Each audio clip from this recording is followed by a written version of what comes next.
Good day, ma'am. Now we will present to you the story of Noah's Ark. So it all started with the wickedness in the world.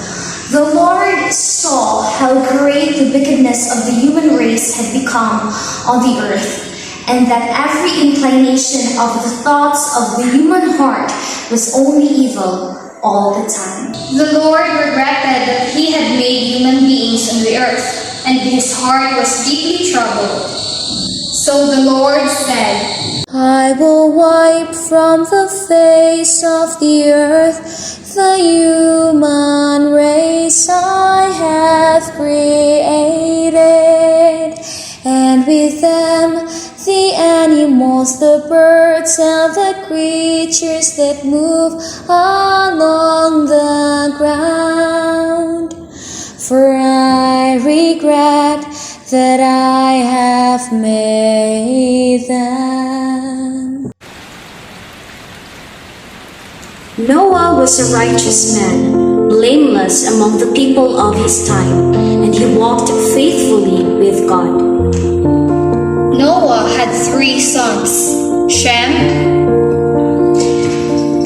Ham, and Japheth. Now the earth was corrupt in God's sight and was full of violence. God saw how corrupt the earth had become, for all the people on earth had corrupted their ways.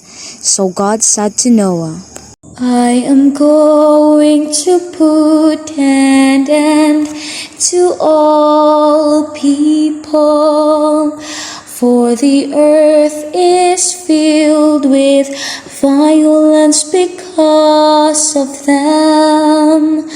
I am surely going to destroy both them and the earth. So make yourself an ark of cypress wood. Make rooms in it and coat it with pitch inside and out. This is how you are to build it. The ark is to be 300 cubits long, 50 cubits wide, and 30 cubits high.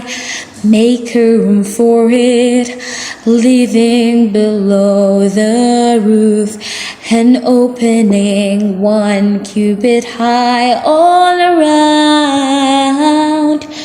Put the door in the side of the ark and make lower, middle, and upper decks. I am going to bring flood waters in the earth to destroy all life under the heavens. Every creature that has the breath of life in it, everything on earth will perish.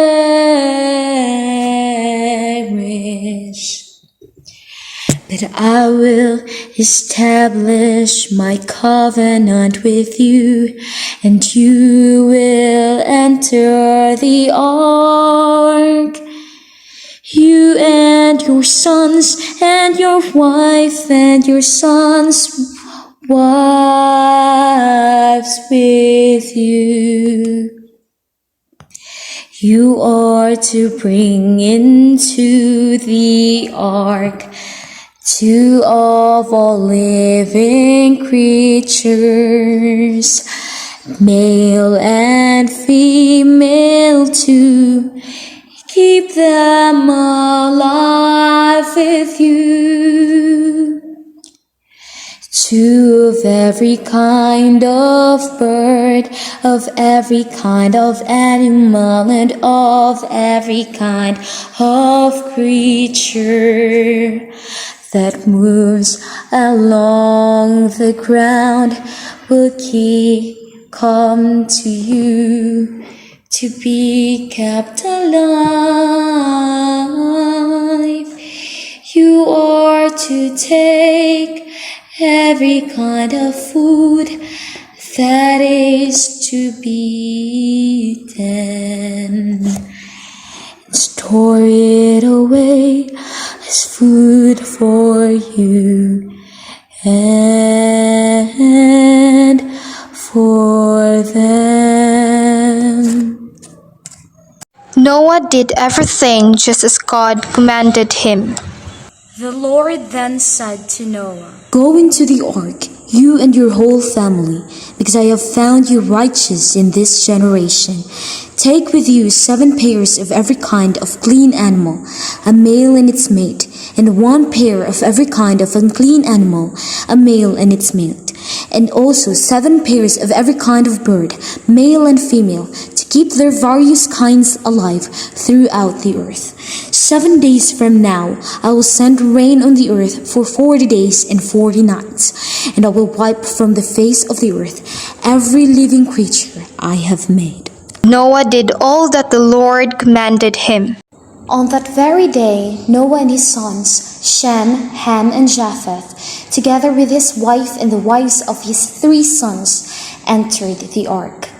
They had with them every wild animal according to its kind, all livestock according to their kinds, every creature that moves along the ground according to its kind, and every bird according to its kind, everything with wings. Pairs of all creatures that have the breath of life in them came to Noah and entered the ark. The animals going in were male and female of every living thing, as God had commanded Noah. Then the Lord shut him in. For 40 days the flood kept coming on the earth, and as the waters increased, they lifted the ark high above the earth. The waters rose and increased greatly on the earth, and the ark floated on the surface of the water. They rose greatly on the earth, and all the high mountains under the entire heavens were covered. The waters rose and covered the mountains to a depth of more than 15 cubits. Every living thing that moved on land perished. Birds, livestock, wild animals, all the creatures that swarm over the earth, and all mankind. Everything on dry land that had the breath of life in its nostrils died. Every living thing on the face of the earth was wiped out.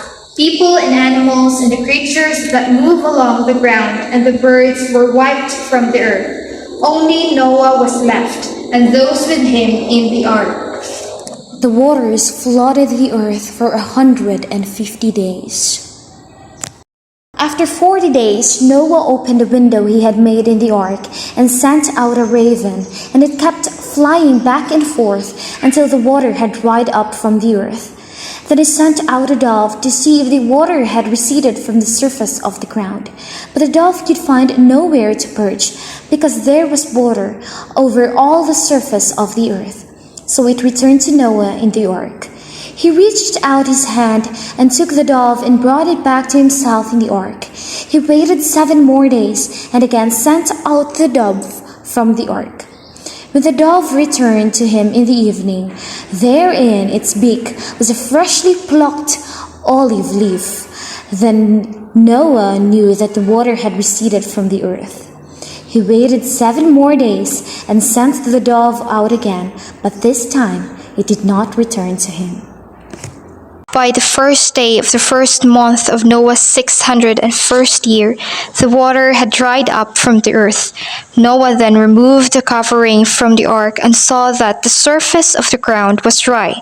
By the 27th day of the 2nd month, the earth was completely dry.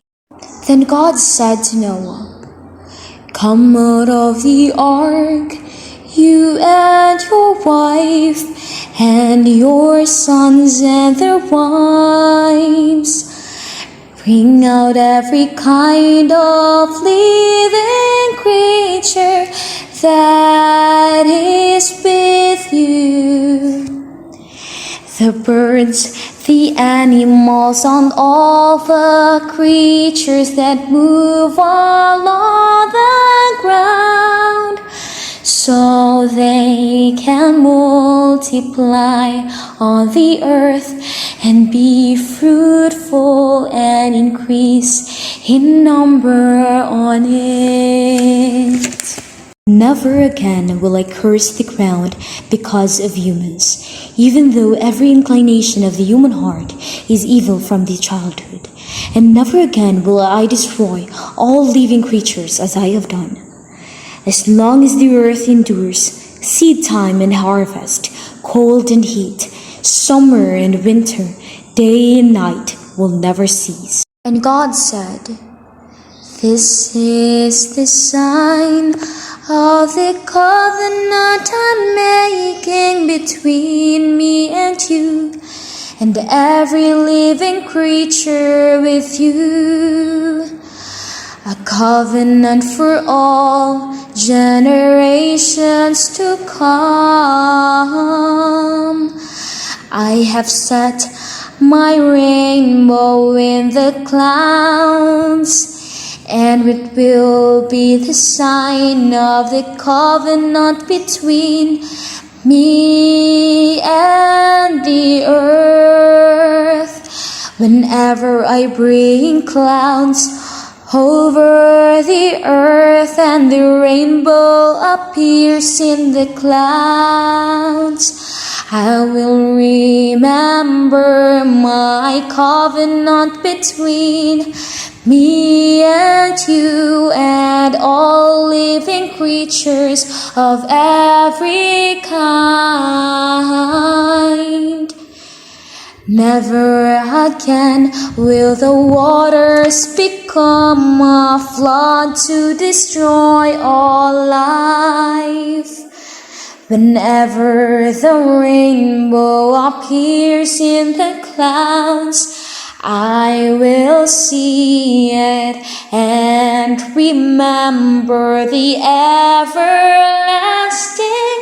covenant between God and all living creatures of every kind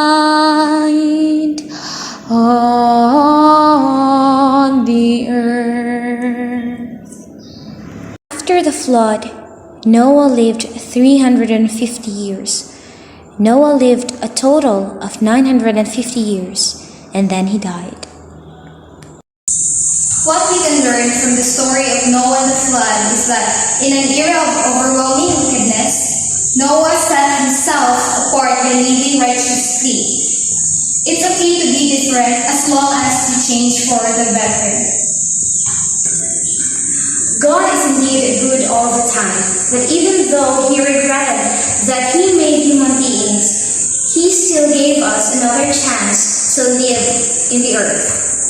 Noah's Ark is an example of this. So we hope that you have learned a lot from our video. Thank you!